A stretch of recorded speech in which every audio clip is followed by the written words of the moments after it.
gravando a partir de agora. Nós estamos reunidos em nome do Pai, do Filho e do Espírito Santo. Amém. Sejam muito bem-vindos a este tempo em que nós vamos mergulhar dentro de nós, né? Viver esta experiência de encontro, viver esta experiência de crescer rumo à santidade. E por isso mesmo quero convidar-vos nesta hora a rezarmos juntos, pedindo o Espírito Santo, pedindo que Ele venha conduzir a nossa vida. Vou pedir que possamos fazê-lo com os microfones desligados, para que nós possamos acompanhar da nossa casa a melodia e não nos atrapalharmos uns aos outros, porque nem sempre a internet anda à mesma velocidade, está bom? Eu quero amar, eu quero ser aquilo que Deus quer. Sozinho eu não posso mais, sozinho eu não posso mais, sozinho eu não posso mais viver. Eu quero amar, eu quero ser aquilo que Deus quer. Sozinho eu não posso mais, sozinho eu não posso mais, sozinho eu não posso mais viver. Vem Espírito, vai Espírito. Sozinho eu não posso mais, sozinho eu não posso mais, sozinho eu não posso mais viver. Vem Espírito, vem Espírito. Sozinho eu não posso mais, sozinho eu não posso mais, sozinho eu não posso mais viver. E nós nos colocamos na presença do Senhor nesta noite, pedindo ao Espírito Santo que venha nos ajudar, pedindo ao Espírito Santo que nos venha auxiliar, pedindo ao Espírito Santo que venha encher os nossos corações da graça de Deus, para que nós possamos acolher tudo aquilo que o próprio Deus quer falar aos nossos corações através da Elaine, para que nós possamos acolher com a luz de Deus, com a sabedoria de Deus, todas as coisas que o próprio Deus for clarificando em nossos corações. Nós pedimos, Espírito Santo, vem em nosso auxílio, vem com o seu amor, vem com o seu poder, vem tocar em nós, esvazia-nos de nós mesmos, tudo aquilo que povoa os nossos corações, os nossos sentimentos, os nossos pensamentos, os nossos afetos, para que nós possamos de fato acolher a Deus nesta hora de graça e ouvir de Deus aquilo que Ele tem, aquilo que Ele deseja para cada um de nós. Pedimos, Senhor, que o Teu Espírito Santo venha fecundar a terra dos nossos corações, para que os nossos corações sejam de fato terreno fértil, que possamos acolher a semente da boa nova, daquilo que Deus quer nos comunicar. Obrigada, Senhor. Obrigada, Espírito Santo. Nós te agradecemos. Bendizemos o Senhor, a sua presença. Muito obrigado. Confiamos à Virgem Maria este momento de formação, de crescimento, de partilha, pedindo que ela interceda, pedindo que ela nesta hora visite também a Elaine, que nos vai partilhar aquilo do seu conhecimento, que Nossa Senhora conduza todas as coisas e que esta noite seja de facto um tempo de graça. Ave Maria, cheia de graça, o Senhor é convosco. Bendita sois vós entre as mulheres, e bendito é o fruto do vosso ventre, Jesus. Santa Maria, Mãe de Deus, rogai por nós, pecadores, agora e na hora da nossa morte. Amém. Então, graças a Deus, bem-vindos. Né? Somos, neste momento, 29 pessoas que querem saber um pouco mais sobre este tema de hoje. E quero aproveitar para apresentar a Elaine para aqueles que ainda não a conhecem. Portanto, ela é psicóloga desde 1999 na área clínica e organizacional. E também especialista em terapia cognitiva comportamental pelo Instituto de Psiquiatria da Universidade de São Paulo. E neuropsicóloga pelo INESP, não é? Pois, pronto. Amigos. Então, dentro de todas as atividades, ela já trabalha com a Canção Nova, portanto, além dos seus 20 anos de experiência, desde 2008, e muitos de nós acompanhámo-la, portanto, não és uma cara tão estranha para nós, nos vários programas que a TV Canção Nova exibe a partir do Brasil, não é? E em alguns canais, portanto, para aqueles que seguem o teu trabalho nas redes sociais, não é? No Instagram, no Facebook. Então, muitos de nós já te conhecemos, já és uma pessoa familiar aos portugueses, mas para aqueles que não conhecem, portanto, a Elaine colabora com a Canção Nova já há bastante tempo e é um grande auxílio na nossa formação também, enquanto missionários, e por isso queremos partilhar convosco aquilo que nós também aprendemos, né, da nossa experiência e neste caminho para a santidade. Nós vamos fazer uma apresentação a 2 ecrãs, chamemos-lhe assim. Portanto, a Elaine vai falar e eu vou tentar compartilhar a tela, o ecrã do meu computador, tá bom?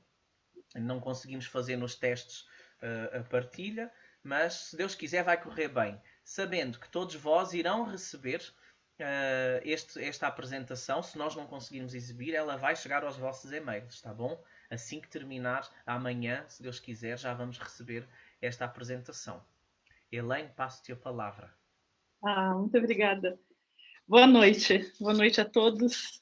Eu fico feliz de ver as vozes portuguesas, né? Eu falo que Portugal foi o primeiro país que eu pude visitar. Eu não conheci o exterior há tanto tempo, então graças também a Paula e Débora, eu pude fazer a minha primeira viagem e conhecer Fátima, e a minha paixão por Portugal já foi imediata. Então, fico extremamente feliz por estar falando com pessoas desse país tão querido, e ao mesmo tempo feliz também por ver aqui brasileiros junto a nós, né? E também uma amiga querida, Carol, lá da França. Então a gente tem gente da França, do Brasil, de Portugal, Deus seja louvado, e da Inglaterra também, que eu já vi por aqui. Muito obrigada mais uma vez. Então, Paulo já começou me apresentando, e eu peço desculpas se de repente também algum termo que eu utilizar não esteja aí dentro do vocabulário, e se ficar depois qualquer dúvida, nós vamos tirando, então, ao longo da nosso bate-papo. Então, o meu convite hoje, nesse tema, de falarmos da nossa saúde e da nossa espiritualidade, e como integrar tudo isso, vai de algo bastante interessante. Então, eu coloquei até numa imagem aí do Seja Bem-vindo. Paulo, se puder passar para mim, por gentileza. Essa imagem tão significativa que diz desse homem, né, sozinho, olhando para um precipício, talvez, ou talvez se questionando a respeito da transcendência, daquilo que ele é enquanto pessoa e daquilo que nos faz ser diferentes, daquilo que nos faz dar sentido à vida. E os desafios que a gente vem vivendo ao longo eu diria, desse 1 ano de confinamento, né, desde que a pandemia começou, nos fez questionar 2 aspectos bastante importantes, né? Se a gente puder seguir, Paulo. Então, assim, o que tem exatamente, né, nos afetado nesse último ano, né?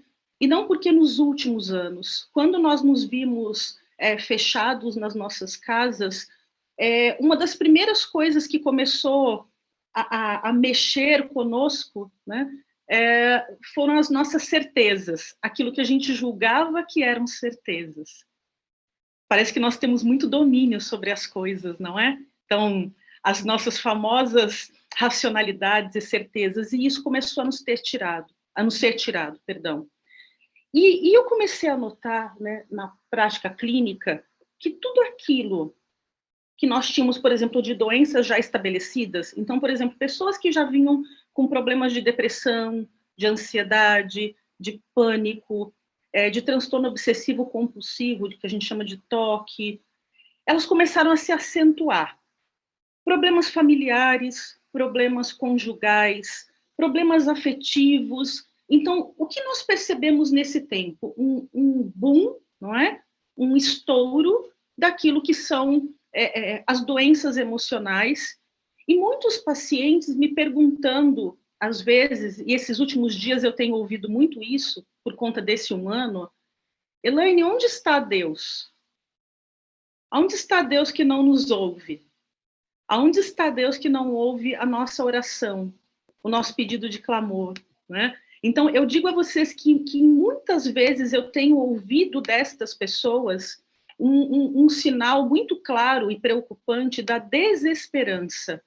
E aí, eu gostaria de seguir um pouco para vocês com algumas falas, até depois vocês vão poder ler isso com mais calma, falando um pouco do nosso corpo doente. Então, na verdade, quando a gente fala de um corpo doente, ele não é só um corpo que tem uma patologia, que nós fomos a um médico, a um psicólogo, e nós recebemos um diagnóstico. Você tem isso ou você tem aquilo. Quando nós falamos do nosso corpo, nós falamos de um corpo que tem história, que tem memória, né? Eu vejo, por exemplo, as raízes portuguesas. Quanta memória existe no povo de vocês, né? A gente anda por Portugal e vai percebendo, né, os rastros de memória, de história por todos os lados. Isso compõe esse nosso corpo. Então, além de tudo isso, nós temos expectativas, nós temos sentidos subjetivos, nós temos uma série de coisas que precisam ser equilibradas quando nós falamos de um aspecto adoentado em nós. Seja isso físico, seja corporal, seja mental, né? Ou deste mental, emocional, que afeta diretamente o nosso corpo. Um caso claro, não sei se vocês chamam assim, com essa nomenclatura em Portugal, a fibromialgia, aquele quadro de dor pelo corpo todo, né? Onde muitas vezes essa dor corporal, que muitas pessoas não entendem porque ela não aparece, é seguida de uma depressão, um entristecimento, uma desesperança.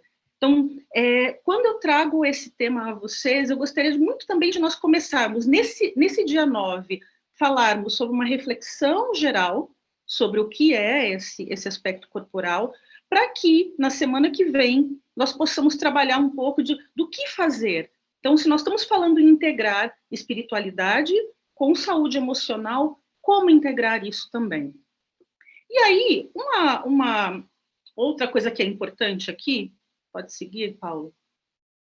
Quando eu falo dessa nossa totalidade corporal, nós temos alguns elementos que nos constroem. As nossas realidades emocionais, toda a nossa estrutura física e aquilo que nós trazemos geneticamente na nossa história, tudo que nós vivemos no nosso aspecto laboral, no nosso trabalho, como foi ele construído ao longo de nossa vida, como são as nossas relações sociais. E aí a gente pode incluir nesse campo também as relações de amigos, família e tudo mais, né? Como nós lidamos com uma dimensão extremamente importante, que é a dimensão espiritual, que nesse momento, na nossa sociedade, nós temos percebido isso ao longo do tempo, muitas vezes ela tem sido anulada, ela tem sido ignorada, ou ela tem sido chamada por alguns profissionais de uma loucura, de algo que não faz parte de nós. Então, o nosso cuidado hoje, peraí, por que a ciência se preocupou com isto aqui, com esse lado espiritual? Porque hoje nós percebemos que é ele quem tem nos sustentado nas adversidades da vida. Não, Zilaine, você está falando do óbvio. Não, não estou, porque muitas pessoas têm esquecido disso. Há um tempo atrás, eu conversava com uma pessoa e quando ela me procurou para acompanhamento, ela começou a contar a história de vida a Carla também, a psicóloga, está por aqui, sabe mais ou menos como funciona, né, Carla? Conversando, a pessoa me fazendo o relato da sua vida. Chegou no final da primeira sessão, ela falou assim, olha, eu quero lhe fazer um pedido. E aí eu fiquei preocupada, eu falei, ué, o que será que essa pessoa deseja? Pensei que, sei lá, que era um documento, um recibo, alguma coisa assim.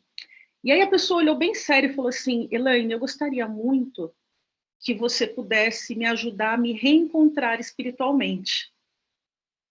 Porque eu sinto que eu abandonei essa coisa tão importante na minha vida. E eu preciso disso para melhorar. Isso faz parte da minha busca. E aí, né, eu falei, bom, eu não posso recusar a espiritualidade do meu paciente. E eu perguntei para ele, qual é a sua religião? Me desculpa a pergunta. E ele me falou assim, eu sou católico. Aí a pergunta seguinte foi, há quanto tempo você não pisa numa igreja? Aí ele, há muito tempo. Eu passo todos os dias em frente a ela. Mas eu tenho uma coisa aqui comigo. E aí ele sacou um terço que ele tinha no bolso da camisa. E aquele negócio mexeu muito comigo, né? Eu falei assim, e será que alguém não está te esperando em algum lugar? E ele falou, na igreja? Eu falei, sim, muito possivelmente na igreja. Por que não? Né? E aí foi interessante porque na semana seguinte, ele começou a sessão falando, tem uma novidade para te contar. Né? Ele falou assim, acho que a minha terapia vai ser melhor agora. Né? Eu passei por uma igreja e fiquei lá, né, em frente ao sacrário. E foi muito significativo. Né? Então, quando eu digo que essa dimensão espiritual, então, para mim, foi muito gratificante ouvir dessa pessoa. E aí você pode falar assim, ué, mas você é psicóloga, não pode falar de coisas espirituais no consultório. Posso e devo, porque eu olho para esse ser que é o bio, psico, social, físico, espiritual, laboral. Nós temos adoecido porque a gente muitas vezes valoriza uma fatia só desse ser.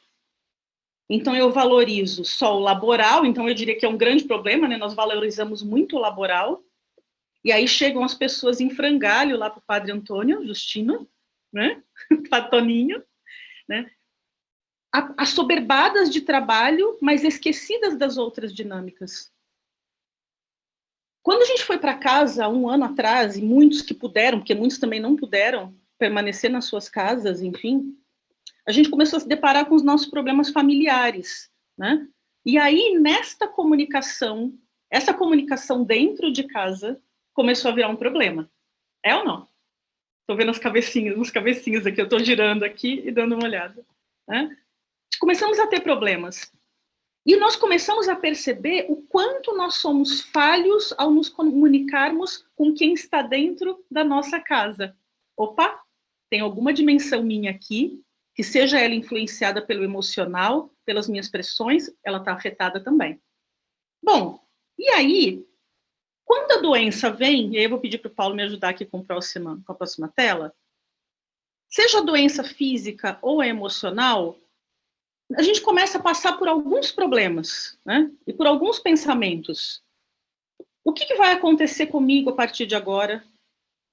A expressão do medo, ela é muito presente, ou seja, que tratamento eu vou fazer, que remédio eu vou tomar, quais são os efeitos que eu vou ter, né? Será que eu estou recebendo um castigo de Deus porque eu não fui um bom filho? Então, esse pensamento também ele vem muito, né, nas nossas conversas, né? Como vão ficar as minhas rotinas? Eu vou deixar de fazer, né? E eu acabei de falar há pouco que nós valorizamos muito aquilo que a gente faz e trabalha. Então, quando eu tenho, às vezes, um afastamento das minhas rotinas, eu entro em desespero, porque o restante da vida pode estar bagunçada e eu vou perder o quê? O meu trabalho, né? E aí eu começo a fazer alguns questionamentos, mas por que eu agora? E tudo isso aqui a gente pode viver tanto, como eu falei, para o adoecimento físico, quanto para o adoecimento emocional. Quando nós temos pacientes com câncer, com cancro, não é? Nós vamos ver isso aqui de maneira muito forte, porque você vai entender muitas vezes que o paciente vai ter dificuldade de aceitar os tratamentos, a quimioterapia, os remédios, as perdas. Então, aí começa, né? E como essas duas coisas precisam estar caminhando juntas. Né? Aí a importância. Né? E a gente começa a pensar, por que a saúde emocional e a espiritualidade juntos? E aí aqui, Paulo, seguindo aqui para o próximo, nós falamos de espiritualidade, mais do que religiosidade, entendendo que religião é aonde eu me filio, espiritualidade é aquilo que me leva ao transcendente, então são duas dinâmicas distintas, toda essa questão espiritual me faz pensar em algumas coisas, né? Muito relacionadas ao sentido da vida, ao sentido do que nós somos, ao porquê nós estamos aqui nesse mundo. O que vai ser de mim, e muitas pessoas questionam, né, depois, o que eu vou deixar? E hoje a gente tem vivido eu falo que é uma pressão, com uma coisa que aqui no Brasil a gente chama de legado. É a mesma expressão, Paulo? Sim? Né? Então, o que eu deixo para depois? Né? Qual é o meu legado? E aí, às vezes, a gente vê pessoas desesperadas porque elas querem fazer coisas grandiosas. Eu tenho discutido muito isso no consultório também com os pacientes, né? Dizendo, mas minha gente, né? O legado, às vezes, para você é cuidar bem de seus filhos, é alimentá-los bem, é amar o seu marido, é trabalhar na simplicidade das coisas mais pacatas do mundo e mesmo assim ser feliz. E eu vou discutir um pouquinho isso depois com vocês mais para frente, porque a gente tem vivido essa pressão, digamos assim, acerca do que é ser feliz. E aí eu vou dizer para você, ser feliz é estar aqui às 18h25 do Brasil, às 9h25 em Portugal, vivos, podendo assistir uma palestra no Zoom. Mas parece que é tão pequeno, pois é, mas nós nos esquecemos das coisas pequenas. E as coisas pequenas são transcendentais. As coisas pequenas são espirituais também. Né?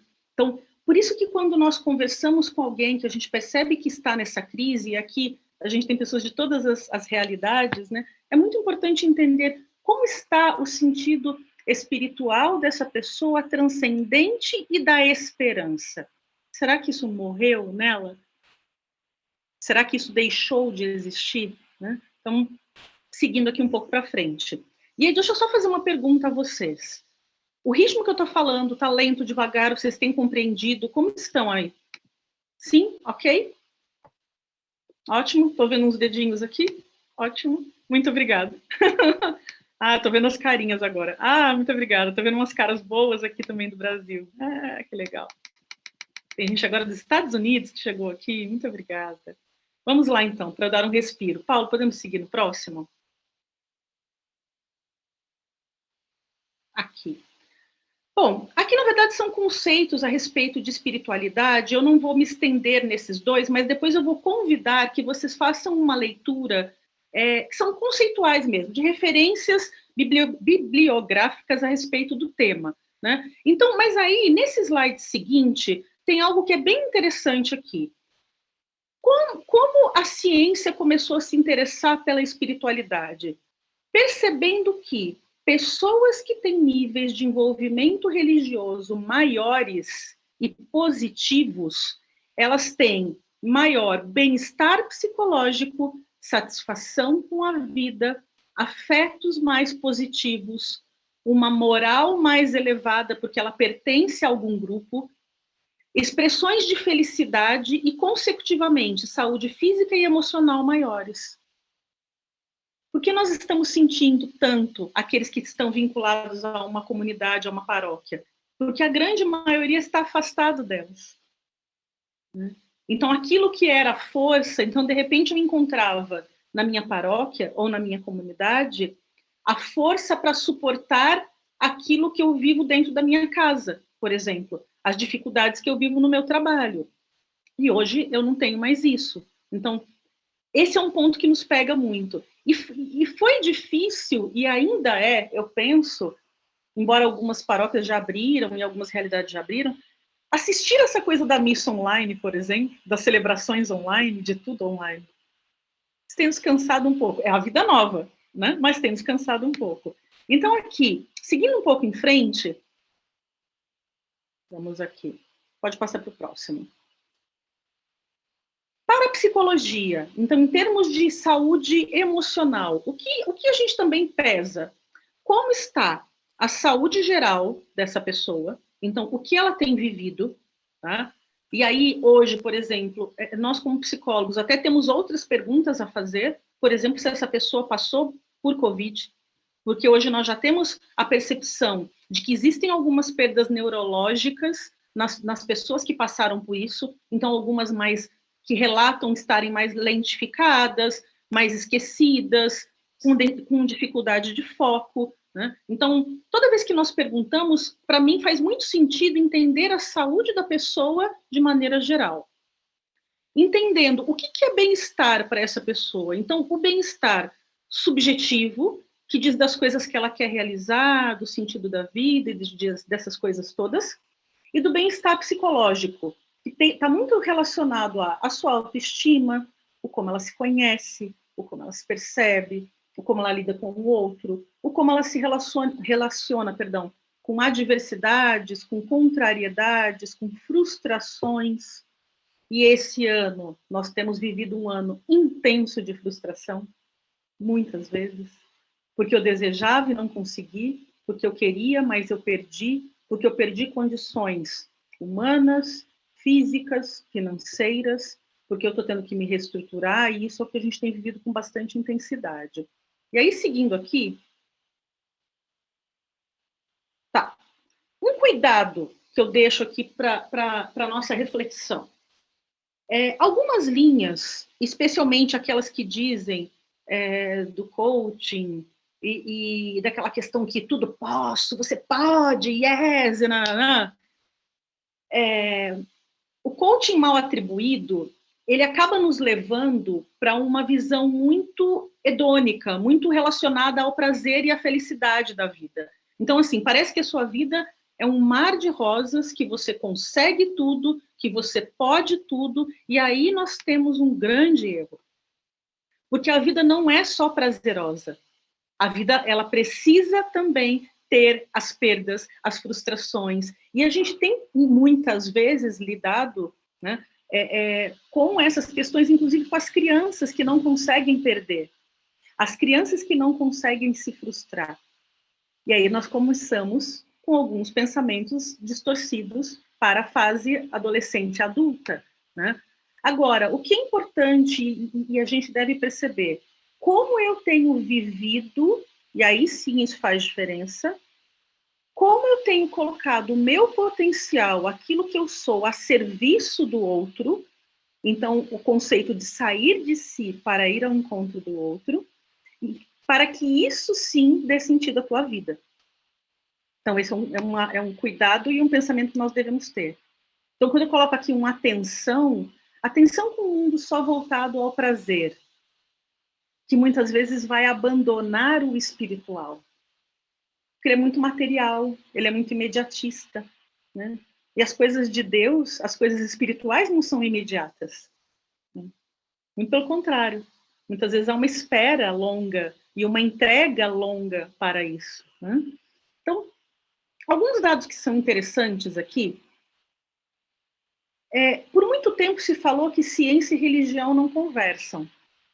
E aí os estudos científicos comprovados disseram para nós que não. Que ciência e religião conversam sim. Que psicologia e saúde mental se conversam há muito tempo. E que, inclusive, as instituições religiosas, os católicos e espíritas, foram os primeiros a ter a percepção de que se havia a necessidade de um cuidado na saúde emocional das pessoas. Então, os primeiros centros de acolhimento de hospitais de saúde mental vieram dessa realidade e tiveram que ouvir as pessoas, né? Então, só que o que também a gente ouviu falar, e aí mora um perigo aqui, né? É uma psicologia que muitas vezes, uma psicologia e uma psiquiatria que desconsiderou a religiosidade e a espiritualidade, entendendo que ela faz parte de um distúrbio. Então, por isso que muitas vezes a gente faz a busca de um profissional, de médicos de maneira geral, ou de psicólogos ou psiquiatras, que professam a mesma fé, porque muitos outros que não professam da mesma fé, o que é errado, ou têm uma fé diferente, desqualificam, por exemplo, a espiritualidade daquela pessoa, dizendo, olha, isso é uma doença, isso é uma bobeira, você não é feliz porque você está vinculado a essa religião. né? E aí, principalmente, um autor chamado Dr. Pargamen, que estuda o coping religioso, né, e depois eu deixo as referências para vocês. O coping é o enfrentamento das situações de adoecimento através da religião. Ele trouxe estudos interessantíssimos dizendo que peraí, você tem que olhar para o espiritual desse paciente. Você tem que olhar para essa pessoa, por exemplo, que tem um adoecimento emocional e entender o que ela tem. Essa pessoa que tem uma doença física, que tem uma internação longa, e perguntar a ela se ela professa alguma fé, né? Então, aquilo que era muito mais uma experiência de achismo foi sendo contrariada pelos estudos científicos. Então, eu acho que esse é um ponto bem interessante para a gente entender assim, conversa, sim, conversa, tá aqui, diretamente ligado, tá? Até aqui, ok, gente? Tudo tranquilo? Sim? Sigamos então mais um pouquinho. Vamos lá. Toda vez que a gente fala que alguém passa por um tratamento, seja ele físico ou emocional, a gente tem que levar alguns aspectos em consideração. Então, o que é importante, e aí vale para vocês também que estão numa comunidade e recebem pessoas, né? Porque muitas vezes as primeiras questões de saúde emocional, elas aparecem dentro da comunidade religiosa. Quando você vai fazer um atendimento de oração, quando às vezes o padre acolhe para uma direção espiritual, né? Ou até mesmo para uma confissão. E eu lembro que um padre na Canção Nova um dia brincou comigo e falou: Elaine, tem coisas que são minhas, como padre, e tem coisas que são tuas, né? E como é bom a gente conversar e entender o que é teu e o que é meu, e fazer essa distinção, né? Porque temos papéis distintos, e esse discernimento é muito importante. Então, quando a gente recebe alguém, primeiro ponto que a gente precisa pensar, em que contexto cultural essa pessoa está, entender aonde ela vive, o que ela faz, né? Quais são as crenças e os valores que essa pessoa tem, e aí sim está incluída a espiritualidade e a religiosidade desta pessoa.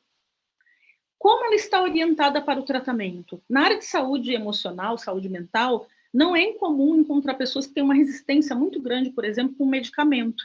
Porque elas falam, Elaine, caramba, eu sou religiosa, eu vou à igreja, eu comungo, por que eu vou ter que tomar um medicamento? Um antidepressivo, um ansiolítico, né?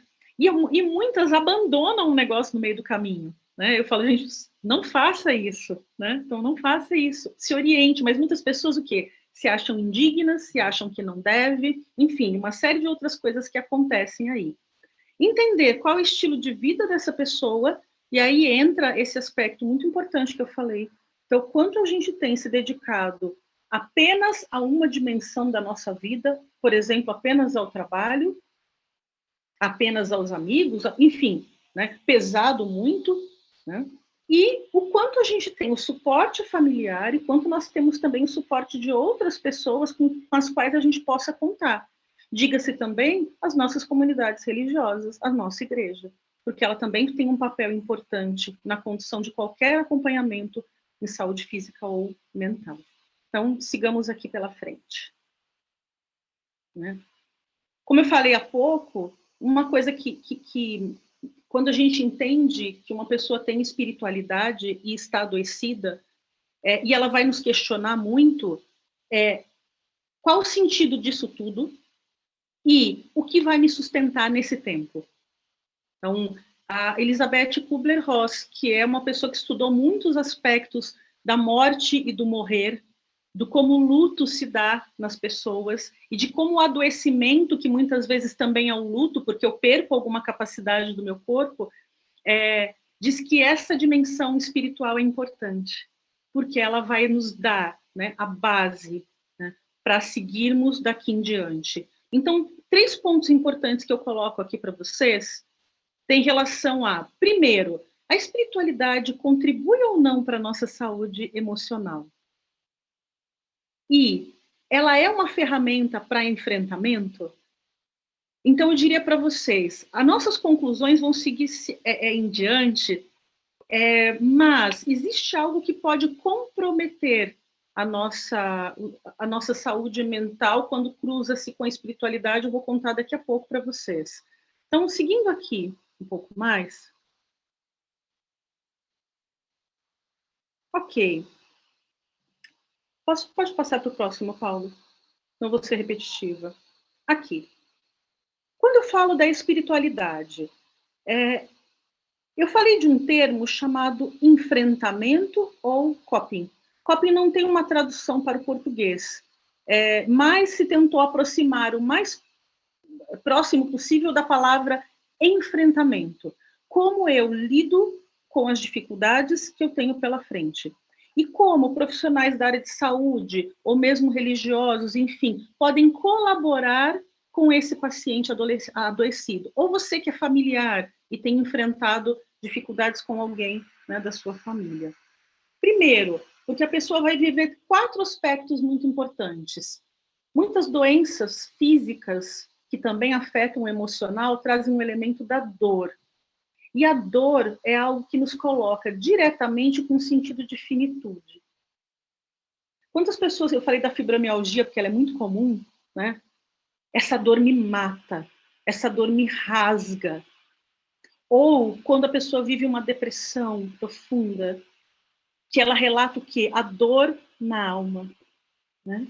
Essa dor na alma, essa coisa que meio que acaba comigo, eu não entendo de onde vem, e nem quando ela vai embora. E nem porque eu fui, na verdade, colocado na situação da depressão. Depois o sofrimento, que vai nos remeter diretamente também, às vezes, à culpa e a como esse paciente ele entra no processo de sofrimento, né? Nos põe em frente de outra coisa, que é a nossa finitude, que diz da nossa existência. O que nós estamos vivendo até agora? E aí eu faço para vocês um convite, que eu tenho também percebido muito na clínica nesse tempo. Muitas pessoas têm medo da morte porque elas não estão em paz com o seu dia de hoje. Muitas pessoas têm adoecido emocionalmente porque elas olham para essa história, né? Então, quando ela olha para trás, olha para o lado, olha para o marido, ela tem um monte de pendências emocionais que ela precisa resolver. Seja por egoísmo, raiva, orgulho, né? E todos os outros pecados, digamos assim, né? Que poderiam nos comprometer, né? E o quarto elemento, a questão do sentido, né? Do não apenas crer, mas entender como esse Deus, digamos assim, né? Faz parte da vida dessa pessoa, está ou não integrado à vida dela. E quando nós falamos nesse enfrentamento, nada mais é, se você puder passar aqui, Paulo, por gentileza. Aqui, pronto. O enfrentamento nada mais é do que estratégias que nós usamos, que podem ser emocionais ou comportamentais, para lidar com as situações de adoecimento emocional ou físico. E eles podem, e quando a gente fala no adaptar-se, no manejar, no lidar com a dor, eu posso ter 2 tipos de enfrentamento. E aí é uma coisa para a gente entender qual é o peso da religião ou da espiritualidade nesse elemento aqui. Quando eu tenho um enfrentamento positivo, um coping positivo, geralmente eu entendo que as etapas que eu tenho que passar, seja por terapia, medicação, quimioterapia, tratamentos, enfim, são formas de lidar com a doença e eu preciso aderir a elas para que eu melhore. Então, eu tenho uma disposição para colaborar com a equipe de saúde que está cuidando de mim. Quando eu tenho um coping negativo, um enfrentamento negativo, é quando eu começo a abrir mão do tratamento, não aderir. Se é terapia, às vezes eu começo a faltar nas sessões, às vezes porque eu tenho dificuldades, eu não consigo trabalhar naquele tema. Eu começo a não tomar medicação. Né? Eu lembro de um caso de uma paciente que ela tinha surtos por transtorno bipolar, e ela precisava de estabilizadores de humor. E de tempos em tempos ela parava com medicação, só que a família não sabia. Um dia a empregada descobriu, porque ela achou os comprimidos atrás da cama, jogados. Né? E quando ela voltava, eu sempre conversava com ela, nós estávamos indo bem, né? Por que você fez isso? Elaine, é uma vida tomando medicamento, eu não aguento mais. Né? Então, é o momento que, Se a pessoa não está bem estruturada, então há uma normalidade nessa coisa do cansar, né? É muito chato, é cansativo, é desgastante ter que se preocupar. É como quem faz tratamento de tireoide, né? Eu trato e todos os dias, em jejum, meia hora antes do meu café, eu tenho o bendito comprimidinho que eu tenho que tomar. Gente, às vezes, para minha experiência pessoal, você fala assim, eu queria levantar e tomar café, não queria tomar o comprimido, esperar meia hora. Tá, mas aí eu tenho que olhar para o outro lado. Bom, é a meia hora que eu vou rezar, que eu vou, né, começar o meu dia. Então, aí são as duas formas de fazer o enfrentamento de uma doença, de uma situação, né? E aí, quais são as estratégias possíveis que a gente vai notando ao longo do tempo? Muitas vezes a gente pode confrontar o nosso problema. E é bom que a gente confronte. Por exemplo, eu vivo um transtorno ansioso. Peraí, por que minha cabeça é tão agitada? Por que eu tenho vivido ansiedade?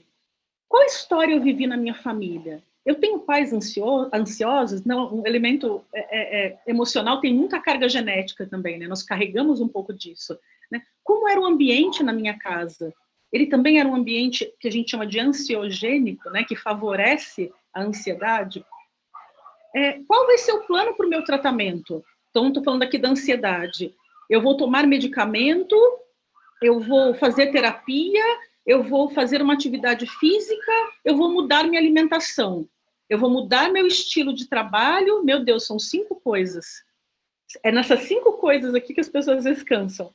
Então, Helena, eu vou ter que caminhar, comer direitinho, sem bobeiras, dormir e acordar num horário determinado. Você precisa trabalhar uma coisa que é a ordenação da sua vida, que é algo que eu vou conversar com você semana que vem. Como a gente tem se perdido porque nós deixamos de botar, que é uma virtude e que é a questão da ordem, né? Então, desde o apoio social, porque quando nós falamos em doenças emocionais, as pessoas devem falar por aí em Portugal também, eu creio, e em outros países, que é frescura. É frescura por quê? Porque um dedo quebrado, você vê, certo? Uma cabeça ansiosa, você vê o reflexo, mas você não sabe o que está passando lá dentro. Uma pessoa que está deprimida, que às vezes tem dificuldade para fazer uma coisa básica, que é tomar o seu banho, parece que um banho diário é uma coisa que ela tem que arrastar para chegar até o banheiro, né? E quando, por exemplo, eu estou conversando com uma pessoa que eu noto que a situação central é a depressão, eu falo para ela assim, olha, nós vamos começar das coisas simples. Vamos organizar o seu horário de dormir e acordar. A primeira coisa que você vai fazer quando você sair da sua cama, mesmo que arrastado, você vai tomar um banho. E depois você vai se alimentar. Mas eu não consigo. Tudo bem, se hoje você não conseguir, tenta de novo. Não tem problema. Tá? Então, isso para mim não é o mais importante é que ela faça algo. Tá? Então, rever estilo de vida, colocar algumas metas que são importantes, né? Voltar-se mais para a espiritualidade. Então, é uma pergunta que eu costumo fazer. Você tem alguma religião? Você tem alguma crença? Como você tem vivido? E aí, eu atendo muitos católicos, mas atendo pessoas de outras denominações, né? Que muitas delas esqueceram esse lado. E aí, a coisa avançando um pouquinho mais e a pessoa começando a se reorganizar, ela vai voltar e vai botar isso na vida dela porque é importante, né? E também rever as suas relações, porque geralmente quando você tem uma situação emocional, as suas relações e as suas emoções já estão bem bagunçadas. Geralmente o seu lar já está bastante bagunçado, né? Então a gente fala que tem que reordenar a casa, né? Tem uma dinâmica que eu nem sei se Paulo, Débora, padre Toninho já fizeram alguma vez, que era a dinâmica da casa, que era de reordenar os cômodos, né? Olha, então você vai reordenar aqui é o seu quarto, que é o lugar onde você guarda as suas emoções. Você vai ordenar não sei o quê. Então, a ordenação da vida é muito importante. Quando nós falamos nessa questão do coping religioso espiritual, e aí passando aqui para frente, basicamente, então, são formas de resolver, prevenir ou aliviar situações emocionais negativas e situações estressantes na nossa vida. E aí, essa dinâmica que eu falei para vocês do coping, positivo e negativo. Caminhamos aqui, Paulo? Aqui, ó. Então, quando eu tenho esse enfrentamento positivo, eu entendo que eu tenho um Deus ou algo acima de mim que vai ser apoio nesses momentos de dificuldade, vai servir como orientação para as dificuldades que eu tenho, vai me ajudar a reformular as coisas que estão aí acontecendo. E se eu tenho este coping negativo, são os momentos que a gente se pega, e às vezes as pessoas deixam de ir para as suas igrejas, que é quando eu me descontento com o sagrado. Às vezes até pela própria condução que líderes religiosos falam, dizendo que é falta de fé, que é falta de ir à missa. Então, não estou dizendo que não falta, mas assim, não é só isso, né? Uma doença tem um peso também. Mas às vezes a pessoa se apega nesse lado por alguma coisa que foi conduzida e as explicações negativas levam a pessoa a entender que a doença é um castigo divino. E aí aqui nós temos um pepino, né? Que é ressignificar essa relação da pessoa com a sua espiritualidade. Tá bem? Até aqui estamos tranquilos? Sim? Então, joia. Vamos lá. Deixa eu só caminhar aqui. Aqui também, embora as letrinhas estão pequenas, o que eu queria colocar para vocês são alguns pensamentos de coping religioso dados por pessoas que colocaram aí os seus testemunhos, digamos assim, né? Eu tentei encontrar um ensinamento de Deus no que aconteceu. Quantas vezes a gente não fala isso, né? Quando somos pegos por uma doença. O que Deus quis me dizer quando estava doente, né? Eu pensei que... eu pedi a Deus que me ajudasse a encontrar um novo propósito de vida. Eu tentei proporcionar conforto espiritual a outras pessoas. Eu procurei o amor e a proteção de Deus. Eu me juntei a outros que tivessem a mesma fé.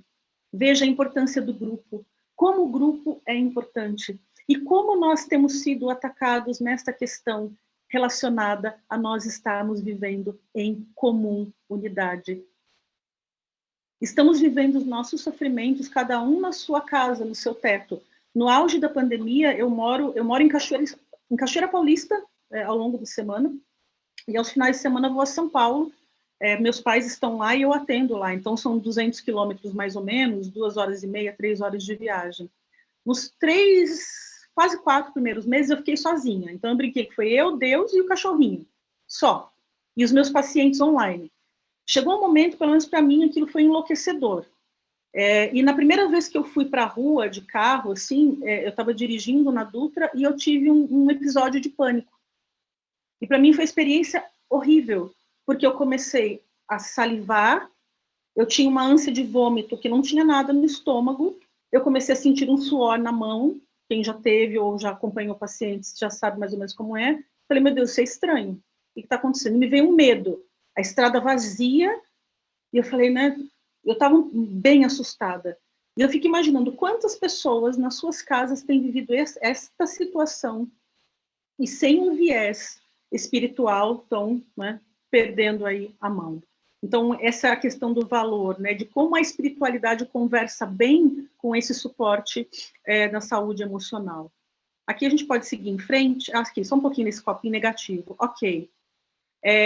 O que é esse enfrentamento negativo, tendo a espiritualidade como base? Eu culpei a Deus pela minha situação.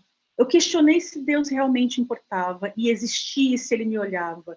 Eu senti que um grupo religioso parecia estar me rejeitando quando eu fiquei doente, quando eu não pude mais fazer as coisas que eu fazia na igreja ou naquele grupo, porque aí eu não tinha mais o trabalho, né? Então, o que mais eu poderia oferecer? Então, até esse cuidado nós precisamos ter também. Como a gente faz o olhar para o outro? Ele é só uma ferramenta de trabalho ou ela é uma pessoa importante no nosso meio, né? E também as pessoas que atribuem exclusivamente. Então eu atribuo a Deus que me cure. Então, e qual é a sua parte, né, nesse aspecto também, nessa tratativa, né, do teu adoecimento? Podemos seguir aqui. Aqui eu deixo para vocês, mas isso é para leituras posteriores, alguns autores que trabalham também a questão do coping, né? E uma coisa muito importante que eu digo que nos tem faltado a capacidade de ouvir. como nós temos perdido a capacidade de ouvir. E a gente diz que ouvir não é só escutar. Muitos problemas emocionais são resolvidos sem ir para o consultório, se a gente fala melhor e se a gente ouve melhor. Porque entre falar e ouvir, eu tenho uma montoeira de coisas aqui no meio. Eu tenho distorções, eu tenho coisas que não são bem compreendidas, eu tenho... eu acho... estou vendo o Paulo aqui me olhar, não sei, eu acho que ele está me olhando com um olhar de desconfiança. Isso está na minha cabeça, ele não disse nada até o momento. Né? Então, essa comunicação que tem sido tão mal utilizada, e esse elemento aqui, chamado telefone, né? Ou telemóvel, né? Isso aqui tem nos acabado, porque às vezes eu quero conversar de um assunto importante e passo uma mensagem aqui, e mando para Paulo, e esse negócio é mal entendido. Mando para Débora um negócio meio torto, que ficou com uma coisa meio enviesada, e nós não nos entendemos. O excesso de tecnologia ele nos adoece, então a gente tem que ter, dentro do possível, entender que isso aqui, este Zoom que tem nos favorecido hoje, possa ser uma ferramenta de união, de compreensão, e não de distanciamento, embora a gente esteja aí a milhares de milhas distante, né? Mas que a gente possa se entender melhor nesse aspecto. E aí, seguindo um pouquinho mais em frente, já estamos quase no final, uma coisa que a gente precisa entender é que nós somos essencialmente seres espirituais. O dia que a gente esquecer essa dimensão aqui, os nossos problemas serão maiores. Eu brinco no consultório o seguinte: você pode acreditar na luz azul vinda do céu com uma estrela, não sei o que lá. Você acha que isso é transcendente? Ok. Então você acredita em algo superior a você.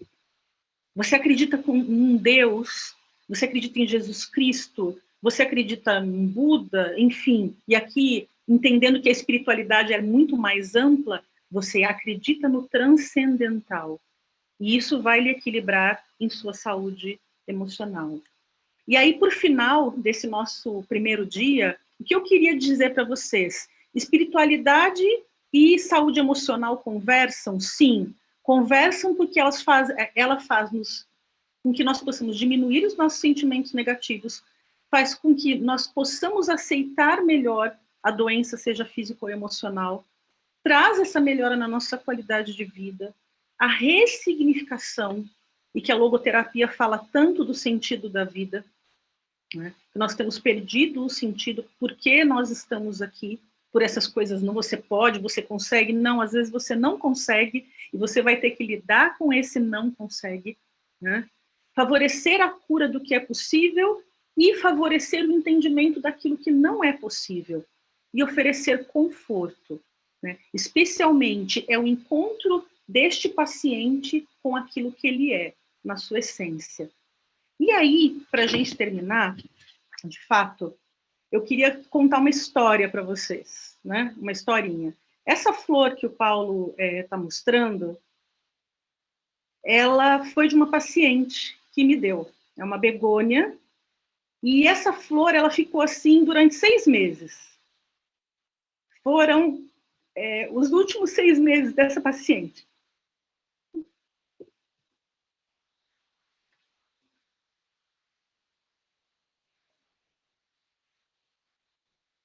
Eu vou chamá-la de Maria, né? A Maria me procurou porque ela tinha uma questão emocional muito significativa, e no final de quase 2 anos de terapia, ela chegou, era muito próximo do Natal, ela colocou a mão no seio e falou: Elaine, eu acho que eu tô com câncer. E desculpa a emoção, mas eu sempre que eu conto essa história eu choro. E eu sou molenga, então eu choro. E ela falou assim, eu falei: como assim eu acho que eu tô com câncer? E aí, você tem plano de saúde? Tenho. Aí ela me deu a carteirinha, nós ligamos no AC Camargo, que é um hospital de São Paulo, que é referência no tratamento de câncer, e eu me passei por ela, porque ela tremia, então ela não conseguia falar nem para marcar uma sessão, uma consulta. Eu me passei por ela, marquei um atendimento, resumo. Na mesma semana, ela foi para o médico foram feitos exames de emergência, ela estava com câncer grave, com metástase no cérebro, na mama e no fígado. Bem, o que a Maria me pediu, né? Ao longo, ela começou a fazer as sessões mais radicais de quimioterapia, e chegou um momento, assim, na primeira sessão que ela fez, a sessão de terapia seguinte, ela veio com o cabelo raspado. E ela tinha um olho bem azul. Quando eu abri a porta do consultório, eu vi ela sem cabelo. E eu tomei um choque, né? Porque eu não esperava que os cabelos dela fossem cair, ou que ela, na verdade, ela optou, né, por tirar os cabelos rapidamente. Ela disse que ela não queria lidar com aquilo. Bom, o tratamento dela seguiu, e num determinado momento ela falou assim: Elaine, eu tenho uma notícia para te dar. Eu não vou ter muitos meses de vida. Isso já faziam 3 meses do diagnóstico, acho que era março, mais ou menos. Então, agora eu quero que você me ajude em 2 coisas na terapia. Terminar a minha vida bem, porque eu sei que eu não vou viver mais. Ajudar a trabalhar essas questões com o meu filho, porque ele não aceita que a minha doença é terminal. E me fazer reencontrar com Deus, porque eu quero morrer em paz. Eu vou dizer para vocês assim, que foi pesado. Um dia eu estava no consultório, tocou a campainha, era ela, num dia que não era dia de consulta. Eu falei, nossa, né, você está por aqui? Ah, passei no mercado aqui perto, num Pão de Açúcar, e comprei essas flores para você. Achei a sua cara. E ela colocou isso 6 meses antes do falecimento dela. E aí as coisas seguiram, né? Numa das últimas sessões, como o câncer ele avançou e ela tinha uma questão de instabilidade emocional, ela foi para um hospital psiquiátrico, infelizmente. Ela ficou 1 mês internada, porque junto com a quimioterapia, que não fazia mais efeito, ela também deixou de tomar os remédios. E aí ela teve um surto psicótico, e nesse 1 mês de internação, ela se debilitou muito, e, enfim, né, num domingo de manhã, recebi uma ligação, e o filho dela me dizendo que a Maria, digamos assim, havia falecido, e que ela sabia, e que ele sabia que eu tinha sido muito importante na vida dela naquele momento. Que ela gostava muito de mim, e que ele sabia que muitas coisas só eu sabia. Porque essa pessoa passou por traição, por uma série de coisas difíceis, né? Eu gosto muito de contar para Maria a história da Maria quando eu falo desse tema, porque nunca ela chorou na minha frente. Nunca ela desistiu de cuidar de si. E nunca ela perdeu o sentido da fé. Toda a sessão ela me dizia: eu agradeço a Deus porque eu tenho você. Eu agradeço a Deus porque eu estou sendo tratada. Mas também eu digo a Deus que no momento em que essas coisas não adiantarem mais, eu estou em paz, porque eu fiz o que eu precisava fazer. Então, como a fé foi um elemento que, no aspecto da sua saúde emocional, colaborou imensamente. Então, eu peço desculpas pelo chororô de agora a pouco, mas para dizer que o dia que essa flor estava quase morta foi o dia que ela faleceu. E eu falei assim, tá bom, Deus, né? O Senhor me mostrou aí um sinal, um ciclo se fechou, né? E como as coisas relacionadas à psicologia e à espiritualidade fizeram tanto sentido quando eu tive contato com a Maria. Então, é uma reflexão para o dia de hoje, né, que eu deixo nesse sentido todo. E, seguindo aqui um pouquinho, Paulo, o meu bem-aja, eu acho que é assim, né, que se diz. O meu bem-aja, o meu muito obrigada, né, a vocês que estiveram até aqui, conversando conosco. Se você quiser tirar o compartilhamento, Paulo. Não sei quantos estamos aqui nessa altura do campeonato, mas fico feliz, né, com essa partilha. Espero que a gente já temos 35 pessoas, que bom, que alegria. E eu abro aqui para alguma pergunta, alguém que queira comentar, só levantar a mão, tá bom? E nós passamos a palavra, se alguém quiser fazer alguma pergunta, uma ressonância. Algum comentário?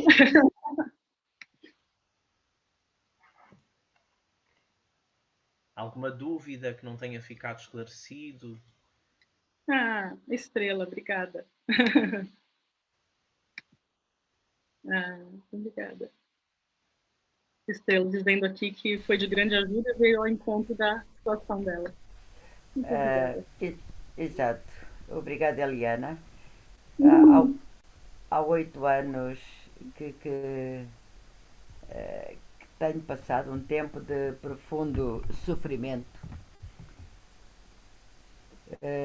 e que me levou estes últimos 2 anos a recorrer também a uma psiquiatra que também tem sido ajuda para me ajudar a suportar todas as perdas que fui tendo ao longo destes 8 anos. Claro que tem sido mais fácil enfrentar a situação. A grande ajuda tem sido a parte espiritual. E aí sempre senti a mão de Deus, que não era castigo, nunca senti como castigo, mas como uma oportunidade de me aproximar mais de Deus, de me encontrar mais com Deus e de me santificar. E com isso também ajudar os outros.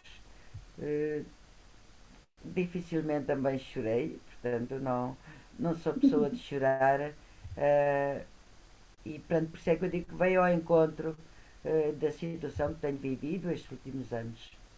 Amanhã tenho consulta de psiquiatria em Coimbra, nos hospitais de Coimbra, e pronto, portanto, para partilhar também com os outros que a parte espiritual ajuda-nos a nós a enfrentar e ajuda-nos também depois a perceber a situação dos outros. E nós que lidamos, eu quando digo nós, eu e a Laura, que lidamos muito com famílias, acompanhamos famílias, e eu tenho como missão profissional, portanto, a mediação familiar, tem sido uma grande ajuda também para ajudar outras famílias. E as pessoas com quem lida, às vezes é difícil darmos um sorriso e darmos força daquilo que está a ser difícil também para nós. Mas perante os outros sabemos aquilo que deve ser feito. E Deus está connosco. E quando chega a hora, Ele não nos abandona, nem para nós sermos instrumentos dele junto daqueles que são colocados no nosso caminho. Obrigada, que Deus continue a abençoar o seu trabalho e ajudar-nos a todos nós. Obrigada, Eliana. Eu já conheci algumas coisas através da internet e é com muita alegria que a visualizo mesmo à distância. Obrigada a todos. Obrigado, Paula. Levantou a mão. Boa noite. Boa noite. Eu preciso de alguma ajuda. Assim, eu estou desde as 8h15, não, desde as 8h10, porque eu ligo sempre mais cedo, diante do Zoom, do Teams, do Meet, sei lá, da aula digital, da aula, sei lá, são muitas horas nisto. Mas a ajuda é assim, eu estou com jovens, eu sou professora de português e tenho um grupo de jovens que já é a minha turma desde o ano passado e apanhámos estes 2 anos, não é? As nossas aulas começam em setembro e em março do ano passado entramos em confinamento, portanto eu estava na parte de me relacionar bem com eles, não é? De criar uma empatia, de criarmos as rotinas, as regras, de eles conhecerem o mau feitio da professora, de saberem lidar com ele, da professora que sou eu, saberem lidar comigo, e de eu saber lidar com eles. E pronto, e foi assim complicado. Entramos em confinamento. E a determinada altura, o ano passado, letivo, aí por volta de abril, eu temi que um dos meus jovens se suicidasse. Eu já tive alunos que se suicidaram, tive 2 gentes que se suicidaram na mesma noite, pronto, os 2 decidiram fazer isso, mas eu tive muito medo, porque era um melhor aluno da turma, em termos presenciais, e que desistiu completamente quando entramos neste tipo de aulas online. E ele dizia: professora, falta-me o contacto. Falta-me o contacto. E a mim começaram a faltar muitas coisas, porque as minhas âncoras não eram as âncoras dele. De espiritualidade, ele não tem referências. De religiosidade, ele não tem referências. Acha uma parvoíce. Ele até disse-me assim uma vez: professora, eu tinha por uma pessoa inteligente. Como é que alguém inteligente pode acreditar numa coisa que não existe? Sim.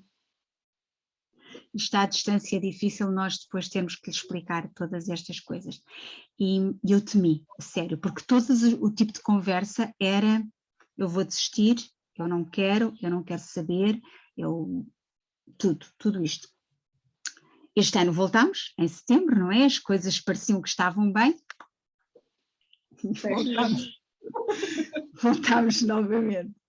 Ele falta imenso às aulas online, mas agora tenho vários problemas. Tenho um que me diz assim: professora, nós vamos morrer, não vamos?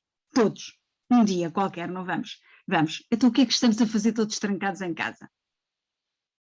Foi para morrer? Morramos já, né? Resolvemos o problema. Pelo menos morremos, como ele me diz, morremos felizes. Conversamos, partilhamos, estamos juntos, zangamo-nos. Porque é interessante que neste momento eles estão a dar conta que faz falta até as pessoas com as quais nós temos dificuldades em lidar. É porque nós de repente livramos-nos de toda a gente. Não é? Dos amigos. Muitos estão nesse processo, não só aí, mas aqui também no Brasil, jovens nessa faixa de 10, 12, 13, 14 anos, falam que a melhor alternativa é 16, 17, que a melhor alternativa é a morte. E essa tem sido uma conversa constante nos colégios. Então, resgatar o sentido para alguém que já não via muito sentido e para alguém que não tem essas âncoras espirituais é mais difícil. Por isso que, dentro do possível, isolar completamente ainda assim é muito difícil, porque, veja, eu fico pensando se não é melhor que eu tenha 2, 3 jovens que fiquem com máscara, mas que possam se ver, do que eles entrando num processo totalmente depressivo. Eu tenho crianças, por exemplo, pequeninas que estão comendo dedos e se acabando em ansiedade, né, porque tem medo do Covid, porque tem medo de perder os pais, e aí para o jovem é mais fácil esse caminho. Infelizmente, as comunidades tecnológicas também têm favorecido as redes em grupos que favorecem ao suicídio, né? Então, esse é um tema preocupante, porque você vai ter que resgatar algo que você não tem. Então, eu não tenho elemento espiritual. Então, qual é o problema que se tem com o jovem hoje? Se criou, infelizmente, ao longo dos anos, uma cultura que tudo tem que ser imediato. Se eu não tenho prazer imediato, logo é mais fácil eu encurtar o caminho. Se eu não... esses dias eu vi uma reportagem que a jovem falava assim, nesses bailes que fazem por aqui, né? Um monte de gente. E o repórter falou: olha, mas você não tem medo? Ela: não, estou vivendo hoje, estou viva, moço. O importante é estar vivo hoje, amanhã eu posso estar morta. Então, não há, eu acho que esse sentido a gente precisaria aos poucos resgatar, porque é algo muito mais profundo, né, do sentido de vida do jovem, dele, primeiro, não querer se esforçar, não achar que é válido, para que eu vou estudar, para que eu vou me debruçar num caderno se eu vou morrer, como disse você, né? Algum dia, mas veja, né, quantos anos? Daqui a 20, 30, 40, 50 anos, pelo menos. Então, é um assunto para ser bem discutido assim, entre professores, entre direção, né, dos colégios, porque tem sido um assunto comum. Aqui na nossa região, os jovens vão para a rodovia e eles se jogam na rodovia Dutra. E assim, estava tudo bem, eles não falam, né? Teoricamente, eles não falam, né? Alguns nem mudam o comportamento, mas a gente já está trancado dentro de casa, né? Então, esse estar trancado dentro de casa, às vezes, mascara muito também isto, né? Agora, o que fazer? Eu acho que nesse tempo, mais do que em qualquer outro tempo, ter o caminho para com esses pais, né? Então, se há percepção que alguma coisa não está bem, eu aviso. Por exemplo, pacientes que moram só, eu procuro ter um outro telefone de apoio, porque também eu já tive caso de adultos que começam com um discurso que você fala, opa, tem alguma coisa estranha acontecendo. Então, eu gosto de ter o telefone de mais alguém, até para comunicar, né? Não sei se mais alguém quer comentar. Já agora, eu tenho as duas fases, era só para comentar, para terminar. Depois eu trabalho numa biblioteca, também na biblioteca da escola, onde tenho crianças pequenas. E então eu decidi, não sei se conhece Que bonito. este livro. E então começámos por trabalhar a questão do medo. De que é que eu tenho medo? E é engraçado porque eles começam sempre por dizer que têm medo do escuro. Os pequeninos, eu tenho medo do escuro, eu tenho medo de baratas, eu tenho medo de ratos, sempre foi assim. Agora eu tenho medo de perder o meu pai, e de perder a minha mãe, e de perder a minha avó. Então, mas vais perder de quê? Estas coisas assim que a gente vai... Não vai. Sim, andar no Covid. Pois eu acho, os mais pequenos dizem assim, ainda não ouviste falar do Covid? Anda aí e ele mata toda a gente. Sim, sim. Isso diz do que não adianta mentir sobre a doença e nem falar que é algo insignificante. Pronto, então, aquilo... mas fantástico. Conhece este livro?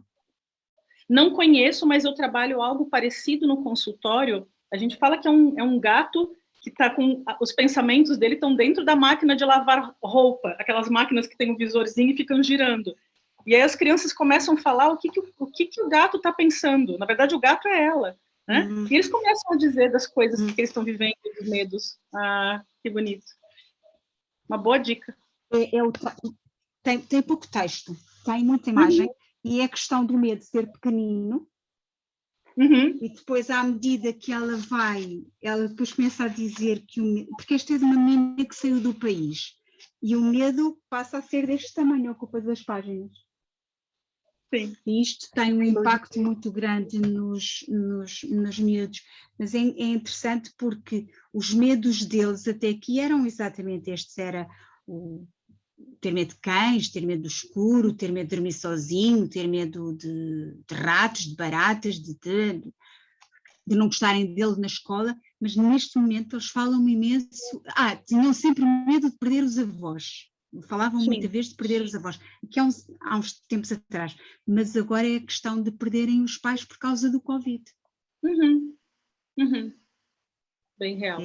É uma preocupação ali bem todos os dias. A minha neta, a Benedita, que o padre conhece bem, diz não podem andar na rua porque andam aí os bichinhos pequeninos que nós não vemos, mas que eles nos veem, eles atacam-nos e matam-nos. E se eles nos matam, ela conclui, do alto da sua sabedoria, se eles nos matam, nós morremos.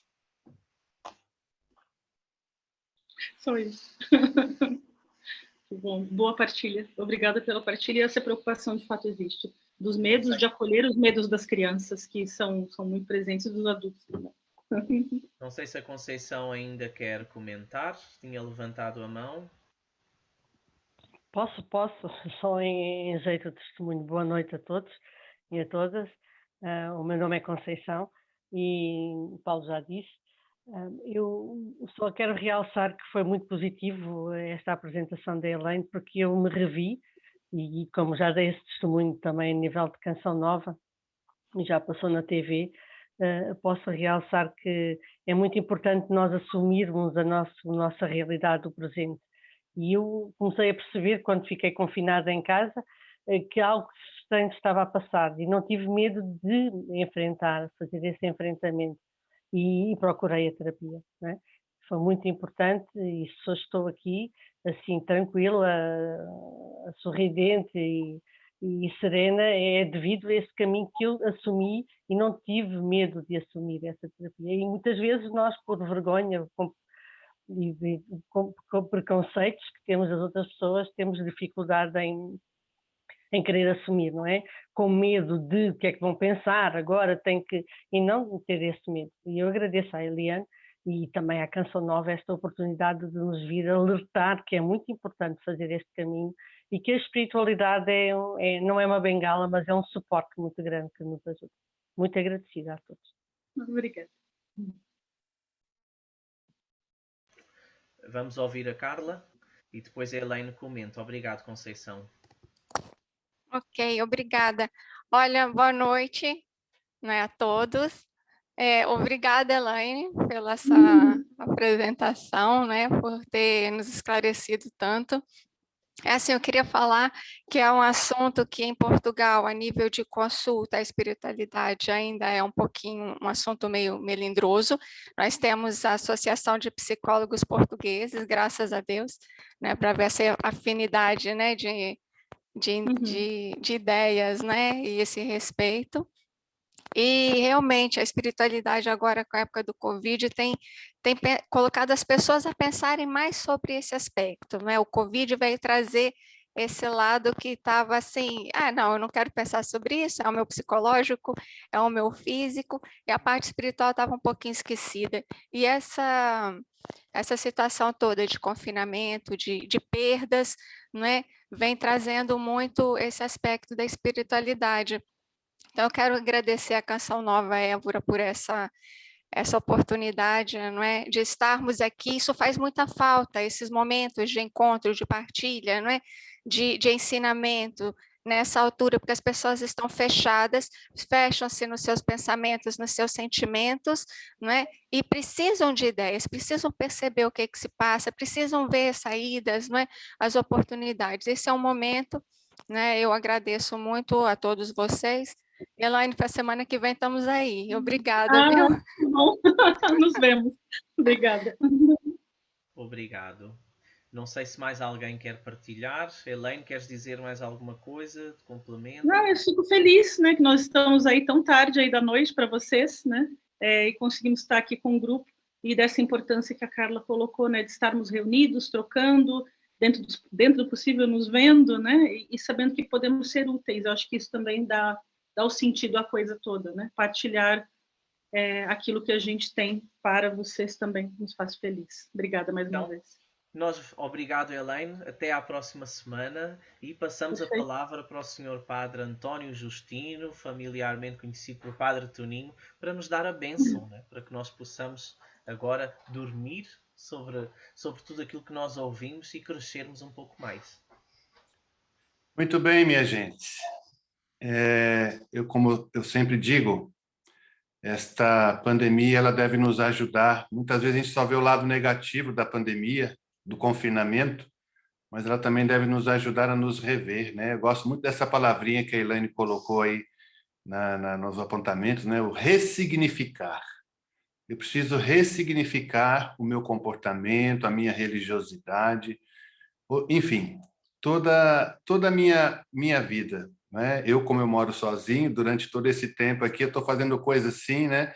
Muda a casa, que estou virando a casa de cabeça para baixo, né? De perna para o ar. Por quê?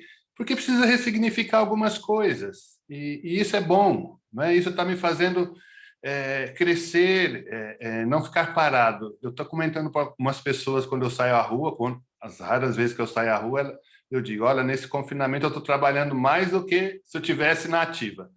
Por quê? Porque é um trabalho interno.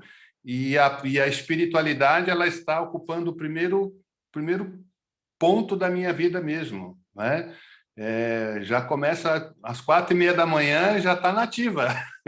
Ou seja, pronto. Importante é isso, minha gente. Vamos pedir ao nosso bom Deus que a gente possa focar, né? Por isso o próprio Jesus diz, eu sou o caminho, a verdade e a vida. Ninguém vai ao Pai senão por mim. A espiritualidade, ela caminha por isso. Nós precisamos ter um caminho, precisamos conhecer uma verdade para que possamos viver uma vida plena. Então vamos pedir a bênção do Senhor pela intercessão da nossa Mãe Maria Santíssima, do seu castíssimo esposo São José, para que possamos bem viver a nossa caminhada. O Senhor esteja convosco. E que desça sobre cada um de vós a bênção do Deus Todo-Poderoso e rico em misericórdia. Pai, o Filho e o Espírito Santo. Amém. Amém. Então, bem-aja a todos. Encontramos-nos na próxima semana. Lembrando que já nos podemos inscrever a partir de amanhã na próxima sessão. Todas as sessões têm inscrição prévia. E já dizemos que depois da Elaine já podemos lançar um novo desafio, Sim, né? depois da Elaine, Isto agora não para. depois da Elaine, nós vamos ter também um encontro com a Marta Faustino, que também é psicóloga, especializada em logoterapia, e que vai nos ajudar também, vai dar continuidade nessa reflexão sobre este tempo que nós estamos vivendo, com a pandemia, o sentido da vida e tudo mais. Então, até à próxima semana, se Deus quiser.